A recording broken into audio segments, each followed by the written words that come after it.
By working together we can achieve a lot more than we can by trying to do it all ourselves. And by working together we also gain so much more insight and knowledge and experience.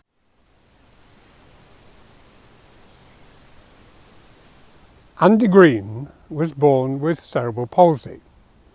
His parents were told he would never walk, talk, and he would spend the rest of his life in a wheelchair. We were basically taken into the staff room where all the nurses make the cups of coffee and everything. The consultant came in and said, "You'll be lucky if he's not a vegetable. He's never going to walk, he's never going to talk. You better get prepared for it. Basically, you're going to need to set your lives up around Andy and his needs." The problem is, nobody told Andy this. So he had different ideas. I do believe that limitations are often self-imposed, so if we believe something to be true, it is true, and similarly if we don't know about something, it can't limit us. So as parents we just decided that we would make the best of it and do our best to help him get along in life, didn't we?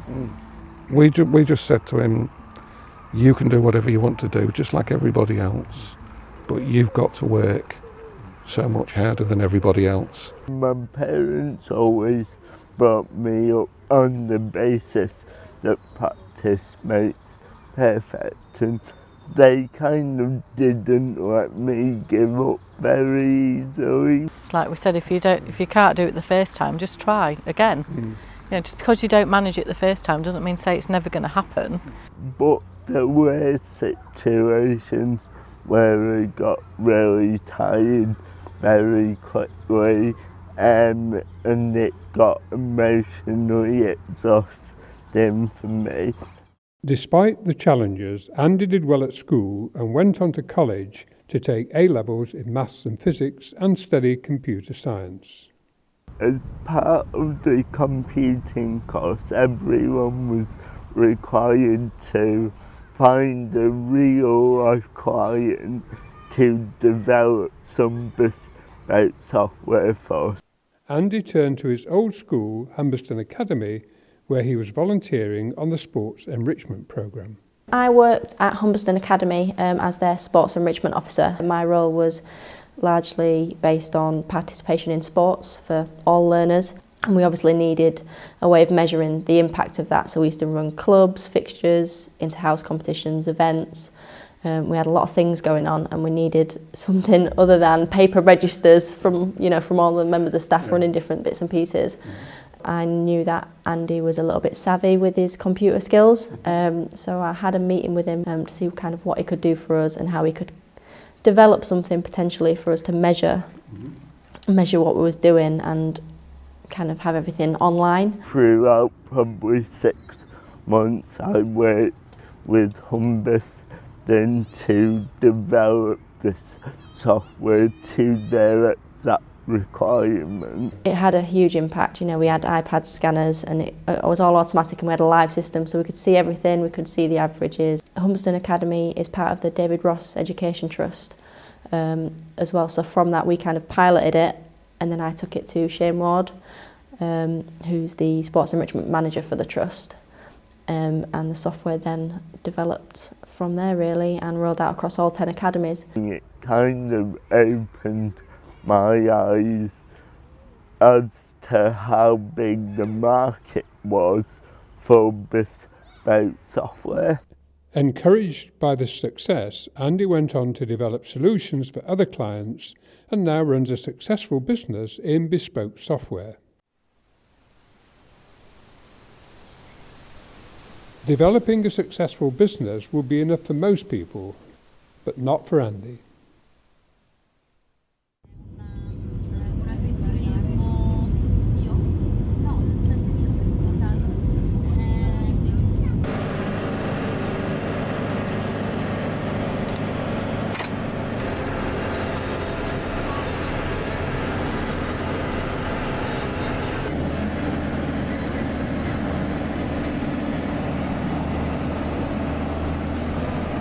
On a family holiday to Cape Verde's Sol Island, Andy and his family were touched by the contrast between the wealth of the tourist resorts and the poverty of the native people. We went there just because it was an alternative destination. Because we'd never been there before, we took an excursion which was a tour of the island. And as part of that tour, for a brief moment, we drove through their equivalent of a shanty town. He saw the way they live out there, the way that he became aware of the situation they were in. The children want an education and they're trying so hard to be educated, but they don't have the facilities. The scenes we saw were pretty shocking. When we got back to the hotel, I started asking questions, and it turned out that Sol Island does struggle, both financially and in terms of education. And they'd actually set up a school where tourists could go and donate pens and pencils and paper and things. Many of us have felt compassion for people in third world countries and perhaps made a donation, but that wasn't enough for Andy and his family. Once I was back in the UK, I started to think, actually, what does a pen or pencil or piece of paper solve? Someone could have all the paper in the world, but if they don't know what to write on the paper, it's no good to them. Andy's condition has made him a thinker. It's made him aware of other people's disabilities and problems and everything, and so it's made him want to, he knows he can achieve things if he tries hard, so I think he wants to pass that ethos across to everybody else. I thought, well, what can we do to make things better and to actually improve the situation? And that was when I had the idea for Counting Hope.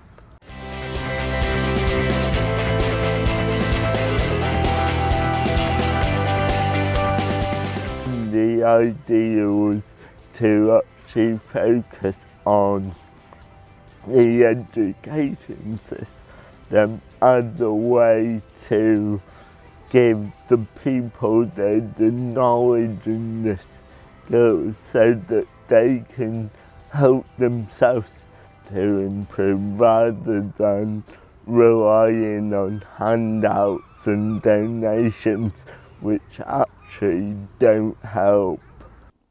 Andy set up a charity to benefit the islanders with the help of the Nell. Well, we looked at obviously all the paperwork we looked at together to get a form of words that actually suited the sort of work that Andy and the charity wanted to achieve. It's called a charitably incorporated organisation, which allows them to trade as well as ask for funding. Yeah, I think it's very ambitious, and to do something internationally is not something that a lot of charities will take on. Particularly, it's not a huge charity by any stretch of the imagination. So yeah, I think it's a really ambitious and worthwhile thing to do. Once we started to talk to the locals a bit more, we began to see a bigger picture emerging, and we realised that education perhaps wasn't the starting point. A lot of families lived in so much poverty that they struggled to feed themselves and their family. We were chatting to a tour guide one day, and he told us that actually some parents got so desperate that they had to allow their children to basically prostitute their children, allowing their children to be basically sex workers was a way for them to get income and feed their family.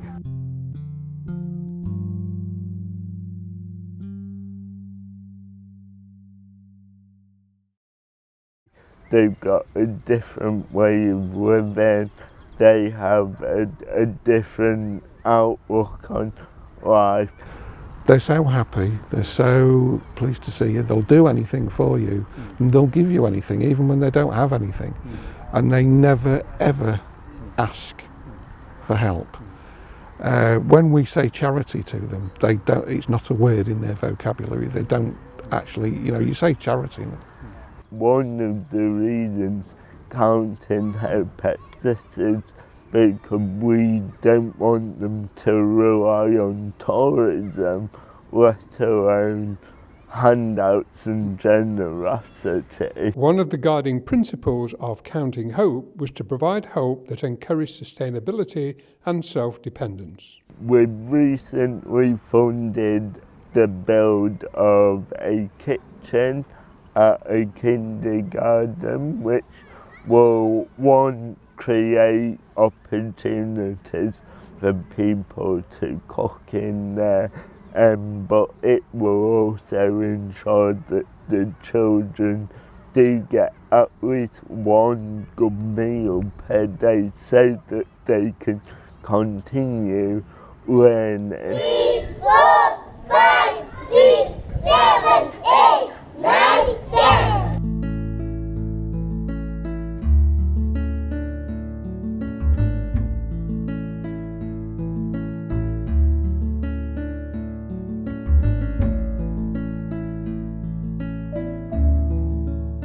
He's taken the mantra we gave him. He's taken the, what we said to him all those years, and he's just taken it to the extreme, like he does with everything.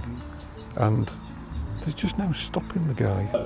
The first obstacle many getting on stage.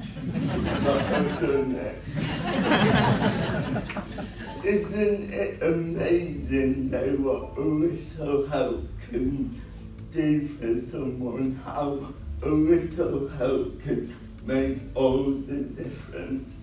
By working together we can achieve a lot more than we can by trying to do it all ourselves.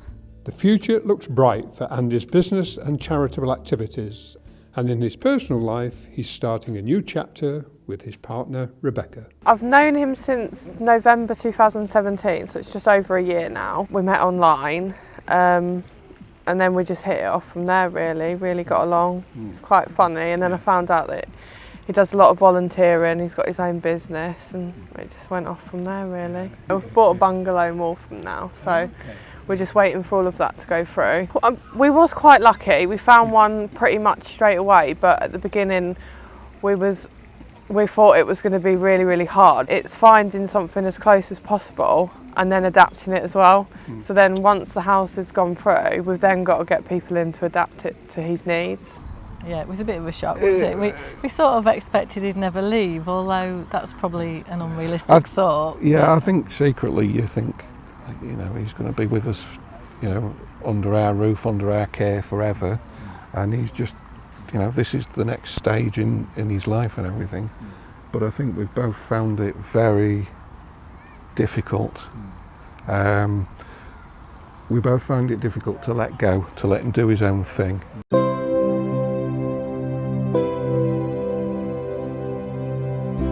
It's something that I've always had as a goal to live with the person I love, to settle down, to have a family one day. And the things that I do in life are mostly to benefit other people, and that includes the people I care about.